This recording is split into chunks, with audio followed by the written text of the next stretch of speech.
Sexoterapia, para quem gosta de falar, para quem gosta de fazer e até para quem não gosta.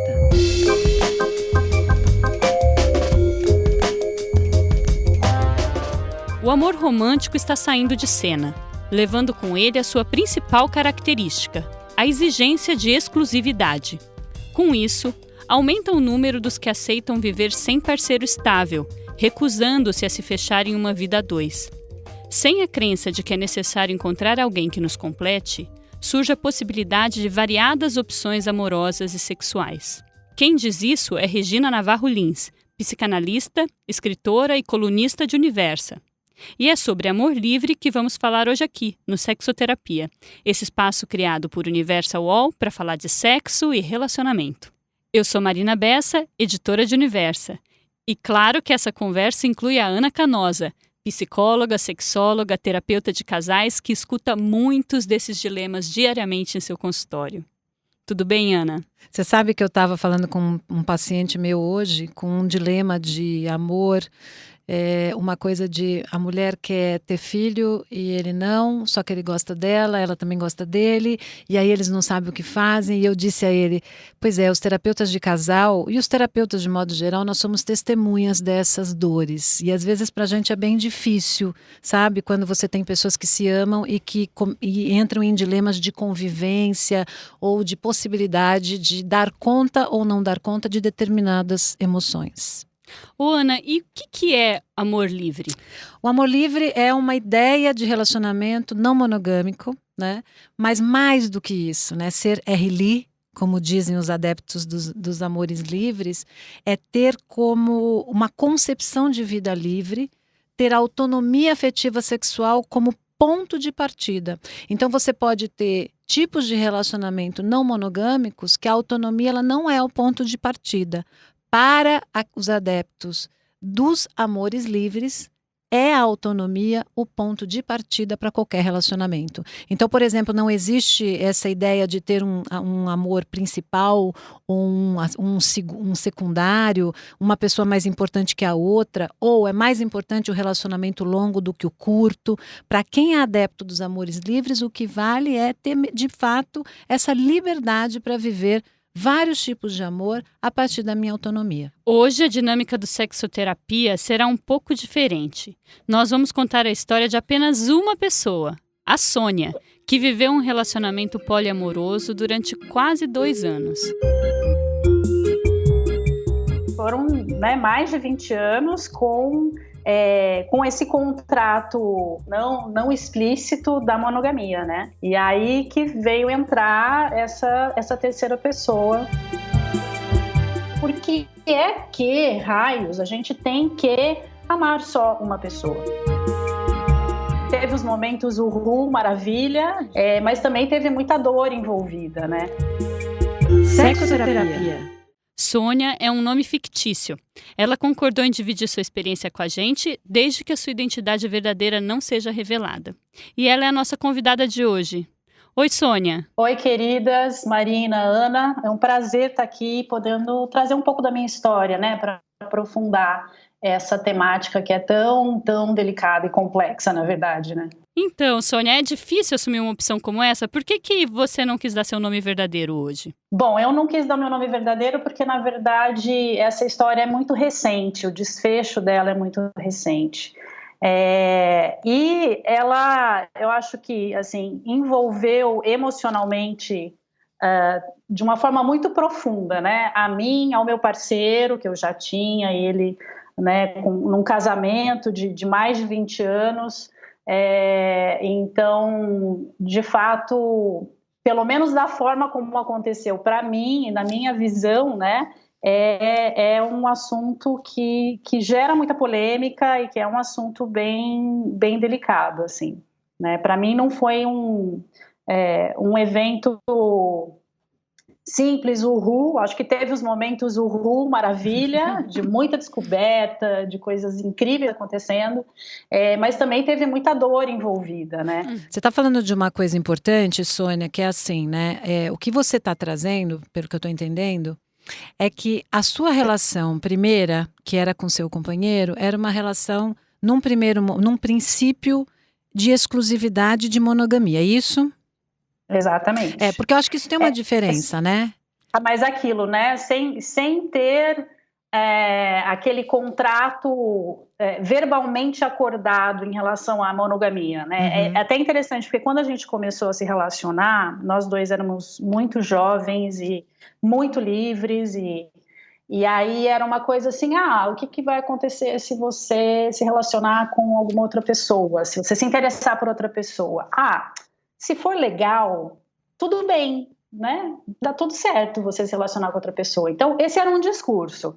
Só que logo depois vieram os filhos, e aí, de repente, a gente entra, né, naquela forma casamento, onde você já parece que carrega embutido nessa ideia de estar casado com uma pessoa, de estar vivendo, dividindo a vida com uma pessoa, o contrato da monogamia, né? Então, assim foi. Na verdade, foram, né, mais de 20 anos com esse contrato velado, um contrato velado. Não explícito da monogamia, né? E aí que veio entrar essa terceira pessoa, e aí veio a revolução toda, né?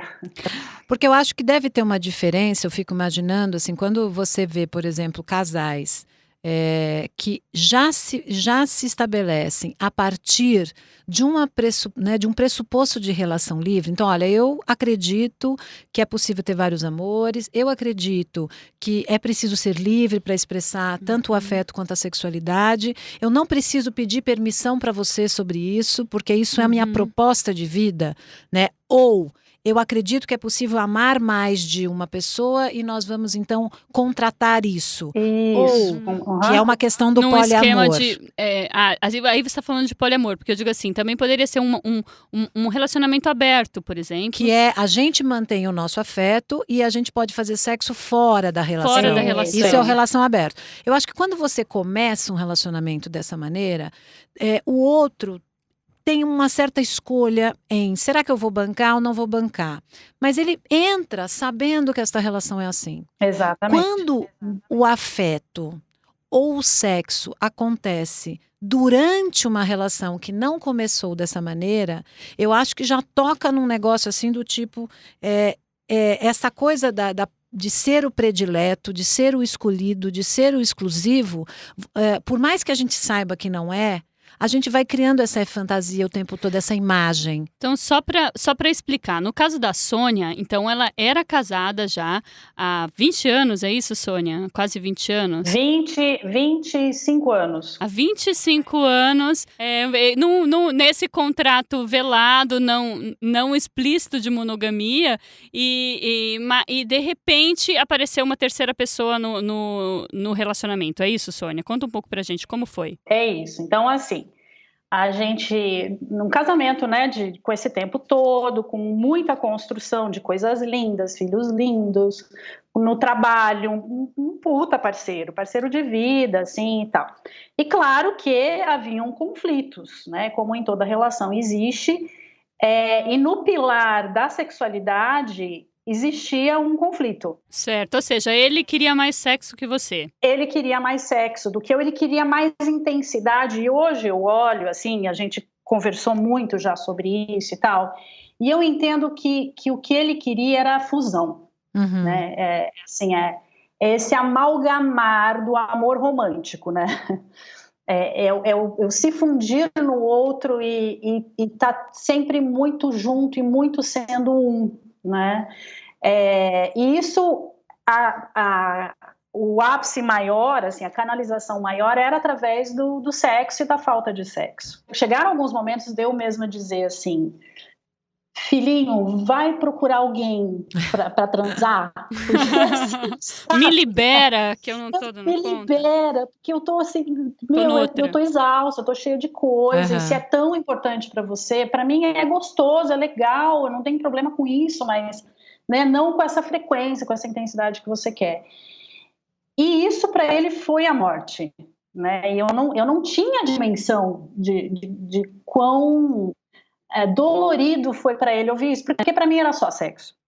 Para ele era expressão máxima do de afeto. interação, de afeto, de tudo, Tem né? muitas pessoas, né, que amam a partir do sexo e do toque, né? Porque a gente tem várias maneiras de amar e de expressar o amor em ação, o amor à atitude. Eu sempre digo isso, que para mim é importantíssimo a gente amar com ação, com o ato, né? É fácil dizer eu te amo, difícil é você transformar esse amor em ação.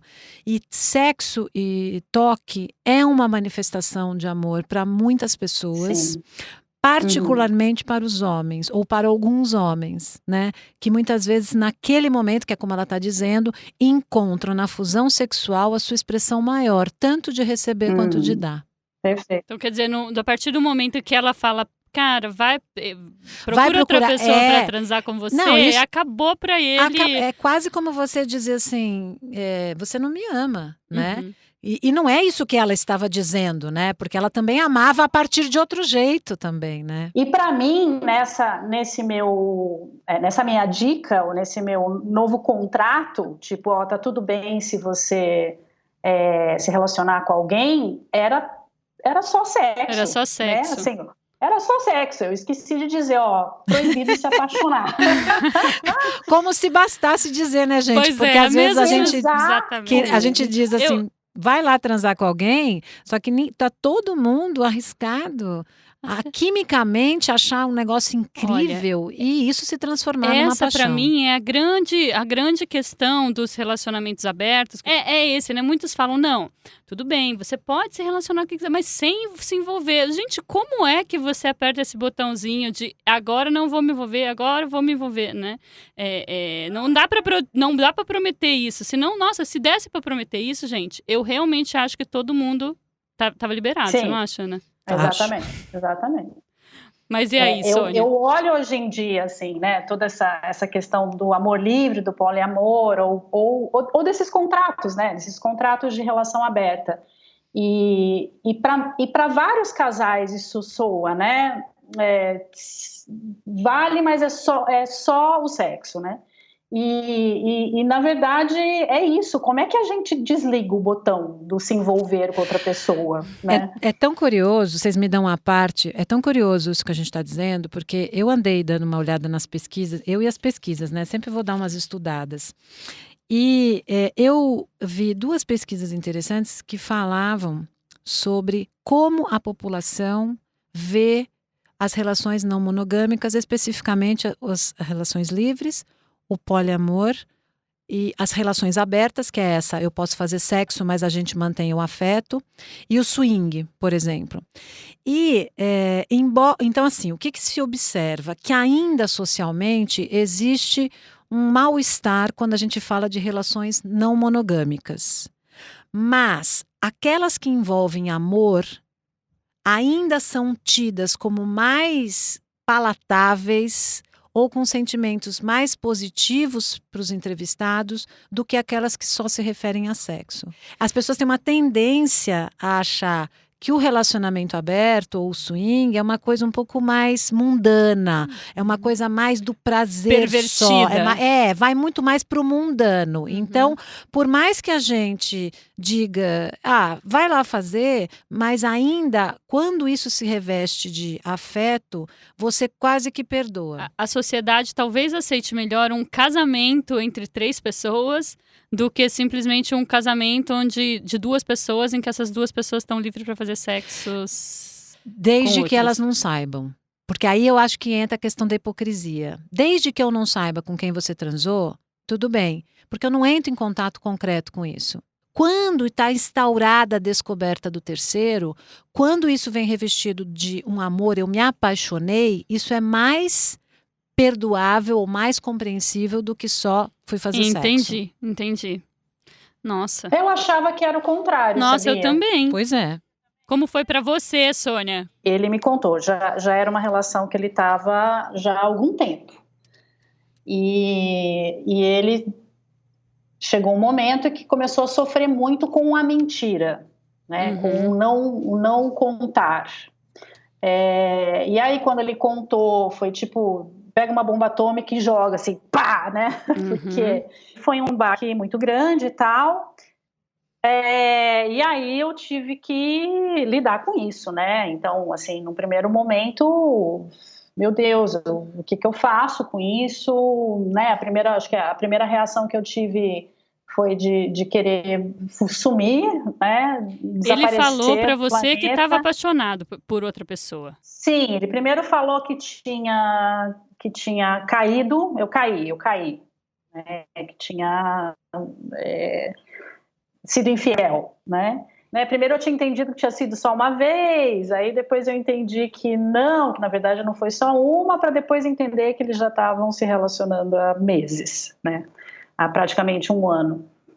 Então foi aquele baque com uma pessoa que eu conhecia e admirava muito, Olha. né? E que fazia parte de todas as minhas relações. Então imagina, né? O baque que foi tudo isso, mas o que é legal e que eu acho que eu tenho para contribuir, assim, né, dentro da minha história, falando para outras pessoas e que vivem situações de infidelidade, que é o fato de que eu escolhi não ficar no lugar da vítima traída. Uhum. E isso eu me orgulho, assim, isso eu acho que foi uma coisa legal porque me trouxe um aprendizado maravilhoso. E depois de sentir toda a raiva de explodir, querer matar todo mundo e sumir, isso acalmando, eu quis ouvir ele, né, me dizendo por que isso aconteceu e etc e tal. Eu falei, ok, eu tenho duas alternativas nesse momento. Ou eu escolho a dor e ficar no lugar da vítima e ir para o inferno, ou eu escolho o amor. Eu escolho compreender que essa situação aconteceu e eu escolho ver se em mim tem essa mulher que ele está buscando. Mas, Sônia, isso como de prática foi assim, vocês. Como foi a proposta de trazer essa terceira pessoa para dentro do casamento de vocês? Essa proposta veio depois. Então, depois que eu fiz essa coisa do não ficar na vítima, da aceitação, veio uma força de união, assim, né? E uma descoberta da minha sexualidade, de eu olhar o que é que eu estava reprimindo, porque de fato tinha muita coisa que eu estava reprimindo, e aí poder viver essa experiência da minha sexualidade com ele. Então isso foi lindo, maravilhoso, e para mim, era o cenário perfeito, né? Resolveu essa pessoa que entrou resolveu o nosso casamento, né? Aquilo que não era bom agora é bom. Só que aí, aos pouquinhos, também em doses homeopáticas, ele foi sinalizando que ele estava muito envolvido. Ele não queria se separar dela. Você não tinha colocado Ele essa não condição em queria, nenhum momento. Você achava Não, que ele ia se separar dela, não? eu achava que sim, que já estava separado. Que já estava separado. Já estava separado. E, na verdade, eles se distanciaram, mas a gente começou a conversar os três sobre o que tinha acontecido. Eu quis ir falar com ela, a gente foi conversando nós três, enfim. E ele, aos poucos, começou a sinalizar que não queria ficar... não queria se separar dela. Tem uma coisa importante que os adeptos do relacionamento livre, eles dizem exatamente isso, né? Que na monogamia, para você viver a possibilidade de ter novos parceiros ou viver outros amores, você só tem duas opções. Ou você trai ou troca de parceiro. Né? Então, é isso. Certo? Agora, quando você tem a possibilidade de entender que é possível você amar mais de uma pessoa, quando você questiona por que o amor tem que ser único, da onde veio isso? Quem disse que porque eu estou aqui numa relação amorosa, eu sempre digo isso assim, você pode muito bem amar o seu parceiro, desejar o seu parceiro e ainda olhar para outra pessoa e ter desejo por outra pessoa. E não só desejo, amar outra pessoa também. Amar outra pessoa de outra maneira, né? Esse amor se transforma. O amor erótico, ele nem sempre está no 10, às vezes ele está no 8 e às vezes está no 2, na nossa vida conjugal. Né? E os adeptos dos amores livres falam uma coisa que eu acho muito interessante, que eles dizem o seguinte: melhor seria fazer as pazes com a impermanência de nossos sentimentos e relações, porque o que a gente tenta fazer na monogamia é não aceitar a impermanência. Sim. Você quer o quê? Você quer sempre que esteja de um jeito, você sempre quer ser o exclusivo, a unanimidade, a gente é viciado em ser predileto. Isso é uma coisa do amor romântico da nossa cultura.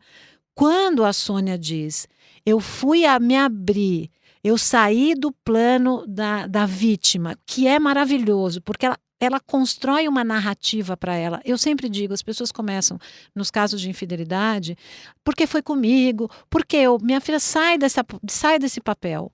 Primeiro porque as pessoas normalmente são infiéis pelo desejo, não é pela relação. Às vezes a relação está de um jeito, né? Você tem caminhos até você ser infiel.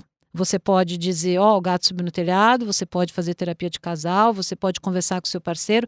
Então, tem na infidelidade um desejo do indivíduo. Às vezes não tem nada a ver com o parceiro. Às vezes tem coisas que o parceiro, você vai identificar na relação com o parceiro, como a Sônia falou. Olha, eu tinha percebido ali que tinha um negócio que ele me pedia que eu não estava dando conta de ver e que eu não vi. Tudo bem, né? Você pode resolver isso de uma outra maneira ou dessa maneira. Mas o fato dela construir uma narrativa para ela, olha aqui, eu não vou me colocar como vítima e eu vou me abrir para ver que este homem que eu amo tanto e que eu conheço há 20 e tantos anos, ele está apaixonado por outra pessoa. Ele não fez para me sacanear, né? O que é isso? O que é isso? Quer dizer, eu acho que foi muito corajoso da parte, foi muito amoroso. É muito amor. E eu tenho impressão... É muito amor. Agora, Sônia, você acha que o fato dele ter sido honesto... Tudo bem, acho que teve ali um momento que ele já estava nessa relação, mas ele chegou para você e disse, olha, isso não tá legal para mim. Não foi ela que desconfiou, né? Porque muitos casos de infidelidade, a pessoa traída vai desconfiando e encosta a outra na parede, até, né? Isso. Não foi o que aconteceu. Não foi o que aconteceu. O fato dele ter sido honesto com você e você ter visto o sofrimento dele por essa dualidade amorosa. E o fato dele, dessa percepção de amor, foi o que te motivou a olhar com amor para ele? Com toda certeza. Com toda certeza. É ver, assim, porque eu acho que na relação a dois, a gente consegue profundidade a partir do momento em que a gente começa a se desnudar para o outro, né? Assim, é trazer verdade para o outro. E esse foi um processo que aconteceu intensamente a partir do momento que ele contou isso, né? E aí foi um processo de desnudamento meu e dele, assim, de olhar para todas as cracas, dores da nossa relação, falar a verdade e aí você ganha intimidade, né? E aí o negócio cresce, assim. Então, sem dúvida nenhuma, esse posicionamento amoroso dele em relação às duas pessoas, sim, né? Porque sim. também seria uma... Como é que fica, né? Essa pessoa que entrou e que despertou tudo isso em mim, né? Em nós dois. E que também está envolvida, né? Que também tem sentimentos. Exatamente, que é um indivíduo amoroso e que está em busca também, e puxa vida, né? Então, eu olhei para tudo isso e aí começam os questionamentos. Por que raios a gente tem que amar só uma pessoa? Por que a gente não pode se relacionar com duas? Por que, né, se o amor é essa coisa tão exponencial, né? Nas relações familiares, por exemplo, se você tem um filho, você ganha o segundo filho, você olha, meu Deus, como eu vou dividir o amor? Não é dividir, a gente sabe que é exponencial. Então, por que isso não pode acontecer nas relações afetivas sexuais? E aí, esse questionamento todo começou. Eu já estava muito mexida com tudo, né? Tipo, renascendo em um monte de coisa, e aquilo me pegou. Eu falei, ok, por que não, né? Mas eu acabei topando, isso foi gradualmente, assim, né? Porque a gente convivia muito juntos, no local de trabalho, em casa, morando no mesmo condomínio, era tudo muito próximo, assim, muito doido. E conversando muito sobre essas questões, né? De uma forma aberta, assim. E aí acabou que eu me abri para viver uma relação a três, um trisal. Mas isso foi uma coisa que surgiu naturalmente na conversa de vocês ou alguém efetivamente propôs que isso acontecesse? Vamos viver os três juntos numa mesma casa, como um como um trisal? Eu acho que, assim, as duas coisas ao mesmo tempo. Então, naturalmente, a coisa foi crescendo dessa proximidade entre os três. As dores que vinham eram compartilhadas e cuidadas um pelo outro, sabe? Tinha muito amor envolvido. E aos poucos, assim, eu acho que mais por ele veio tinha uma força maior, sim, da parte dele, pelo menos eu identifico assim na minha versão, né? Uma força maior dele querendo que nós duas nos relacionássemos também, né? Tá. E aí isso foi amorosa, sexualmente e afetivamente. Afetivamente vocês já estavam envolvidos. Ele queria que vocês se relacionassem sexualmente. Exatamente. É isso. E aí isso começou aos poucos e aí a gente acabou desenvolvendo, né, uma relação a três. Aí a gente entrou para a diversão da coisa, né? Porque tem um lado que é divertido. A parte divertida. Ô, Sônia, você nunca tinha se relacionado com mulheres? Não, nunca tinha me relacionado com mulheres. E você topou isso por ele ou você sentia algum tipo de atração? Já havia pensado sobre isso durante esse tempo de ajustes? Eu já tinha sentido algum tipo de atração, mas nunca tinha consumado nada de fato. Tinha uma curiosidade, obviamente. E tinha, às vezes, fantasia sexual e tal, das mulheres se beijando. Todas essas coisas que a gente sabe que são comuns, inclusive, né? Bem comuns, né? Que são fantasias bem comuns. E aí eu, enfim, estava ali naquela e algumas vezes eu acho que eu me vi um pouco sem opção, assim, né? Porque eu saí daquilo, para ele, muitas vezes vinha uma fala de, se você afastando ela, você está me afastando. Né? Então teve uma coisa um pouco pesada, assim, que hoje eu vejo de uma certa insistência, de uma certa persuasão para isso, né?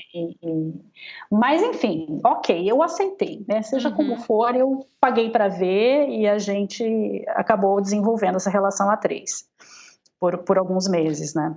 Eu acho que é uma proposta ousada mesmo, né? Quer dizer, porque é aquilo, né? O que você tem como opção? Você tem como opção a separação.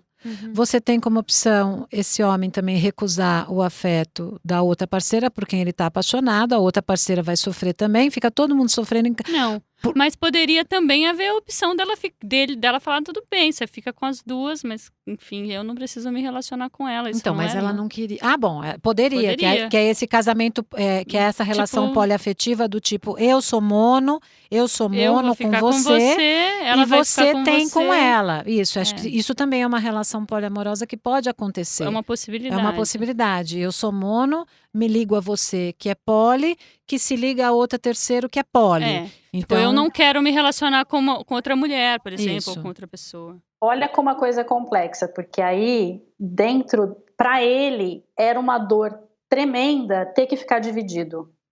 Por exemplo, ir dormir um dia comigo e dormir outro dia com ela. Ou tem uma que tá... Vamos combinar que a mecânica não é fácil mesmo. Meninas, vocês fazem uma ideia, né? Gente, muito complexo, dá muito trabalho. Agora, eu vou te fazer uma pergunta bem assim. Alguns autores, quando a gente vai ler as pessoas que falam sobre relacionamentos não monogâmicos, alguns autores dizem assim que talvez as pessoas não aguentem a frustração de coisas que faltam na vida, né? Porque quando você está num relacionamento amoroso com alguém, você tem uma série de faltas, né? O outro não é tão legal o tempo todo, o outro não me complementa intelectualmente, mas é bom de cama, o outro é bom de cama, mas não é não sei o quê. Então assim, a gente tá e ainda relacionamentos longevos, ainda é pior, né? Porque o ciclo de vida vai te botando um monte de imposições e frustrações. Muito bem.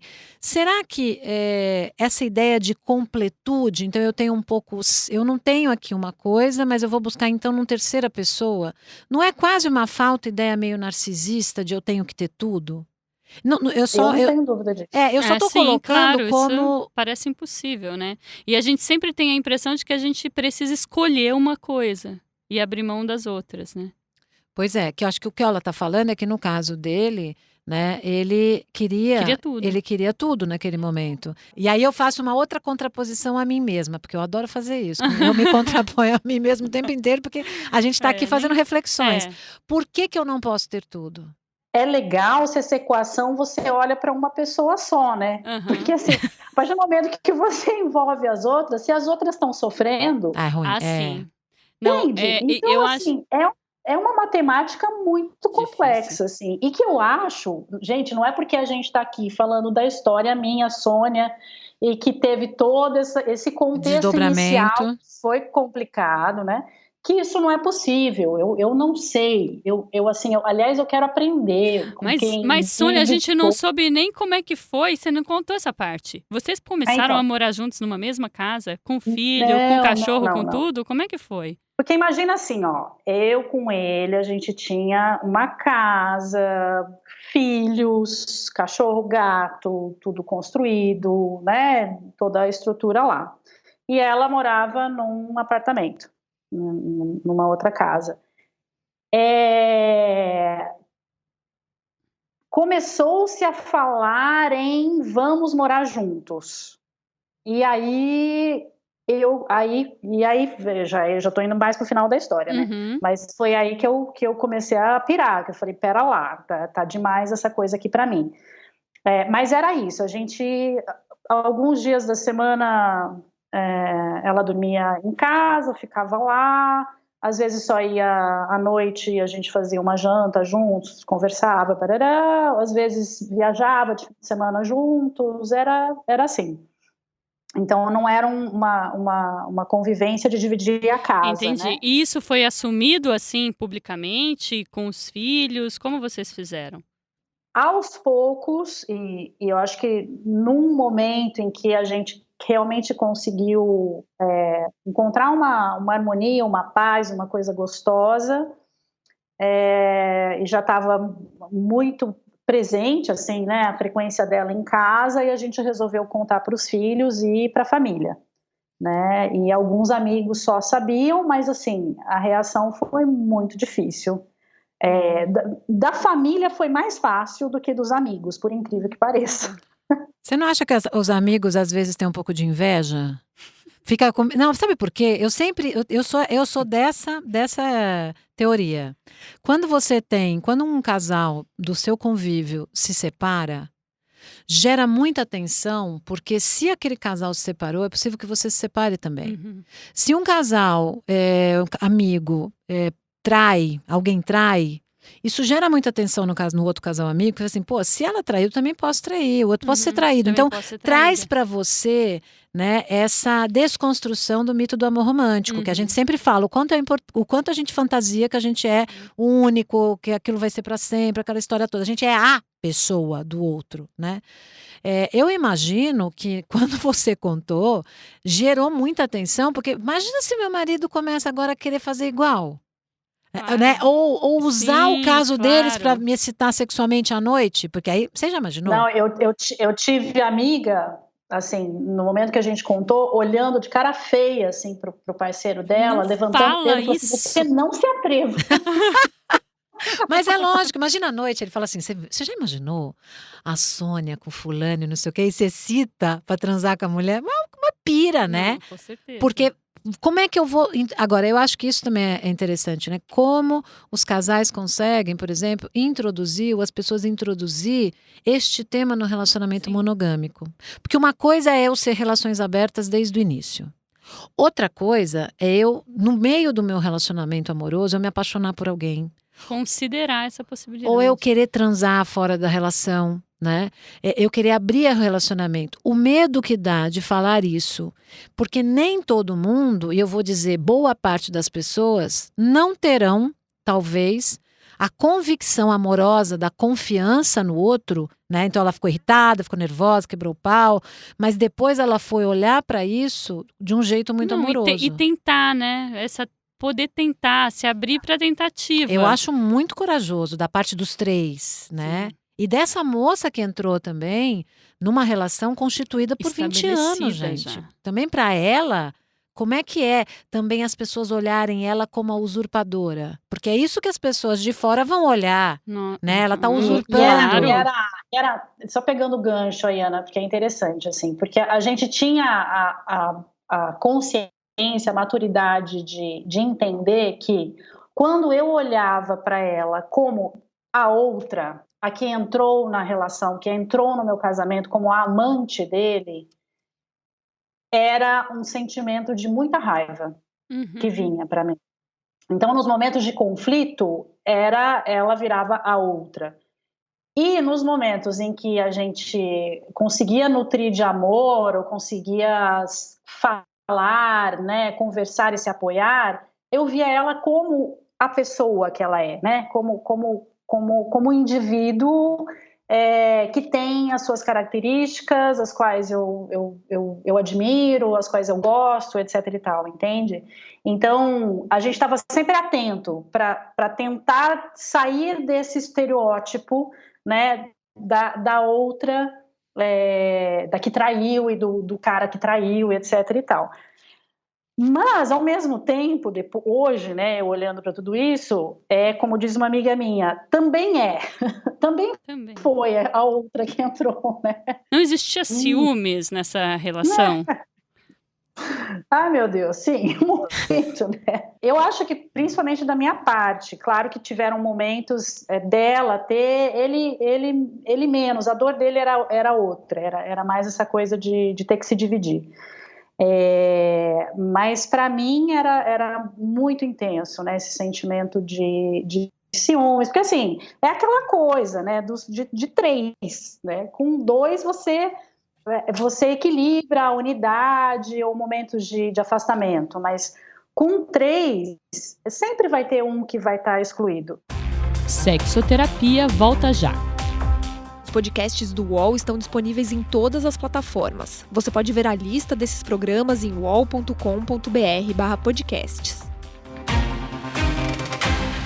Recebe salário, faz transferência, pagamento, recarga de celular e até empréstimo, tudo sem taxa. PagBank, a sua conta grátis do PagSeguro. Baixe já o app e abra sua conta em 3 minutos. Sônia, para vocês, esse casamento, esse relacionamento entre 3 pessoas, enfim, que pelo que eu entendi aqui, então não chegou a ser totalmente uma casa com 3 pessoas, era só não chegou. Né? Em algum momento ficou muito pesado para você, para eles, e não deu certo? Sim, chegou um momento que ficou muito pesado.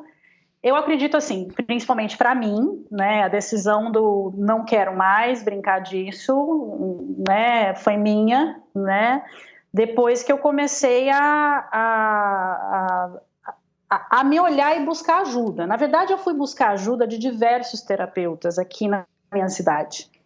E eu não conseguia, porque existia uma visão extremamente preconceituosa em relação a isso. Ou os terapeutas diziam assim, não tenho ferramentas para lidar com essa situação. E aí eu descobri a Ana, fui atrás da Ana numa consulta para pedir um help, assim, né, pra gente, né.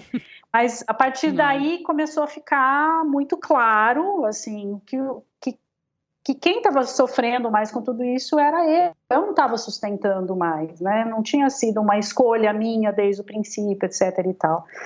Então, aí o trisal começou a se desmanchar, né?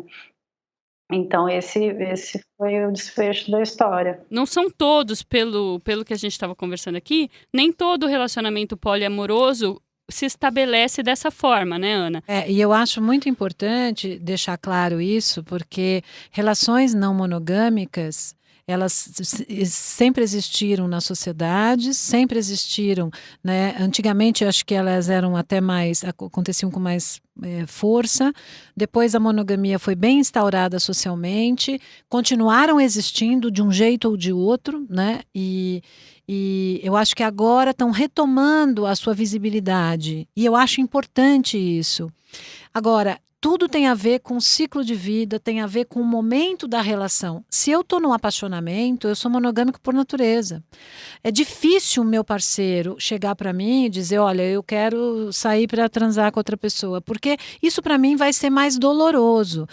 as pessoas que vivem em relações abertas mesmo, ou como proposta, acho que fica claro, né? Relação aberta é uma coisa de proposta de vida, é minha autonomia. Isso não significa que em algum momento essa pessoa também não vá querer casar, por exemplo. Embora as pessoas de relação aberta não gostam muito da formalização.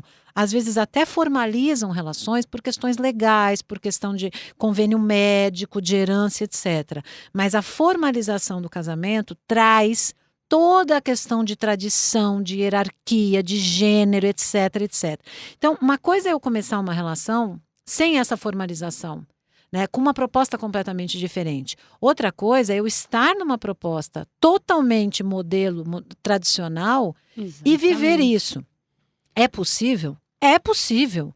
Agora, o que eu acho mais legal da história da Sônia, né, é o quanto que eles tentaram, sabe? Eu achei interessante conhecer essa história, porque às vezes a gente imagina como são as situações, né? O poliamor, o trisal, né? Você imagina e olha como há tantas possibilidades desses relacionamentos se estabelecerem e de serem manejados, né? E aí tem uma outra coisa também, que é assim, que também eu vejo muito nos meus pacientes que têm desejo, por exemplo, de viver relações abertas, né, de abrir o casamento e tal. Às vezes tem uma história assim, e eu falo assim, por que não conversa? Por que não fala para o parceiro ou para a parceira? O que você acha disso? Porque se eu falo, eu também abro a possibilidade de não ser mais exclusivo. Tem que segurar, né? Porque agora sou eu. Então, eu tô casada com você, Marina, e tô com desejo de ficar com a Sônia. Eu controlo essa minha emoção. Eu sei o que eu tô sentindo. Eu sei que eu gosto de você, que eu transo com você e que eu quero só transar com a Sônia. Eu tenho controle, mas eu não tenho controle sobre você. E você não tem controle sobre o meu sentimento. Então, é um negócio, cara, é uma areia ali, movediça, bem difícil, mas que envolve coragem, abertura, curiosidade, possibilidade, que foi, eu acho, que o que eles viveram, né? Eu me deparei com uma pesquisa que fazia uma comparação entre pessoas que viviam relacionamentos monogâmicos e pessoas que viviam relacionamentos poliamorosos. E eles compararam nível de intimidade, de paixão, de confiança e de apego. E uma coisa que eles perceberam é que o nível de intimidade entre as pessoas que viviam relacionamentos poli era maior do que nas relações de pessoas que viviam relacionamentos monogâmicos. Você sente que, de alguma maneira, isso aconteceu com vocês? Que a intimidade sua, do seu ex-marido, ficou maior após essa revelação ou não? Sem dúvida. É mesmo? Sem dúvida nenhuma. Sem dúvida nenhuma. Que a intimidade entre nós dois se aprofundou a partir do momento da entrada dessa terceira pessoa e que eu soube, e que a gente também, né, no desenvolvimento todo que começou a se relacionar, não tenho dúvida nenhuma, né, eu atribuo, pelo menos na nossa história, com essa intimidade crescendo justamente porque não tem mais hipocrisia, não tem mais o mentir que eu tenho o desejo pelo outro, que eu transei com o outro, que, né, eu tenho a liberdade de ser quem eu sou e dizer a verdade sobre quem eu sou. Então, eu acho que esse desnudamento que eu chamo assim é fundamental para desenvolver essa intimidade, né?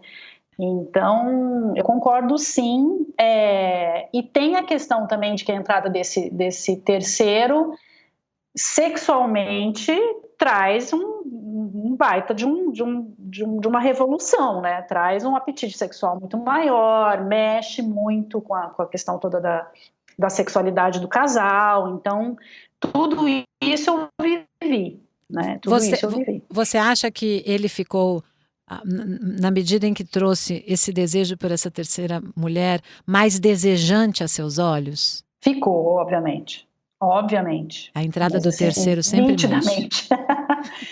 Isso é muito interessante. Que eu acho que é o que vem, né? Quando vem a história dos ciúmes e que...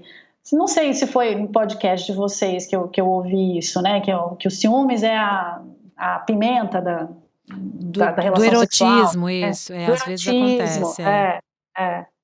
Então, Não sem deixa. dúvida Olha, nenhuma.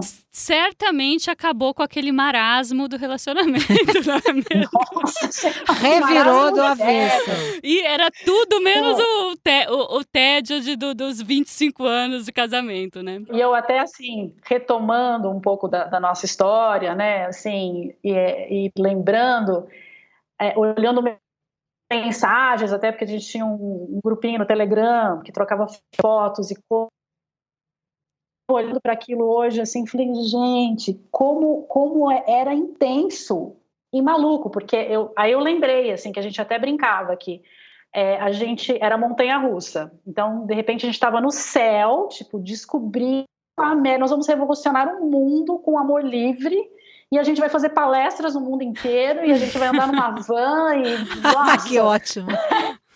mostrando como a gente pode ser feliz vivendo a vida de trisal. Como a gente E se de ama. repente, assim, muito rapidamente ia para o inferno. Uhum. Porque alguém entrava em dor. E aí tem o acolhimento de dois, mas a dor de um cutuca a dor do outro, e aí, né, era essa desconstrução, esses altos e baixos, assim, chegou uma hora eu falei, eu vou enlouquecer, eu vou ficar louca, eu não dou conta disso, porque era muito intenso. E foi por isso que você resolveu se separar? Porque os momentos de dor eram muito maiores do que os momentos de alegria. Chegou um determinado momento em que aquilo começou a não fazer mais sentido para mim, né?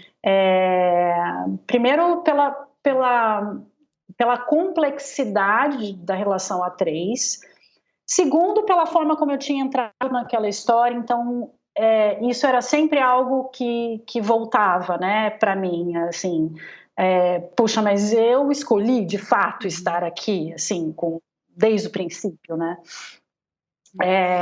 Então, eu acho que foram principalmente essas situações que me fizeram olhar e dizer, eu não quero mais isso. E essa é a história da Sônia, né, Ana? Poderia ter tido outros desfechos, poderia ter começado de outras formas, terminado de outras formas. Enfim, é uma história sobre relacionamento poliamoroso, né? Exatamente, é uma história corajosa, muito amorosa, mas é a história da Sônia e dos seus parceiros, dos seus ex-parceiros, né? Que poderia ter tido outros desfechos mesmo. Clímax. E eu queria saber da Ana. Ana, o que a gente pode aprender com tudo isso?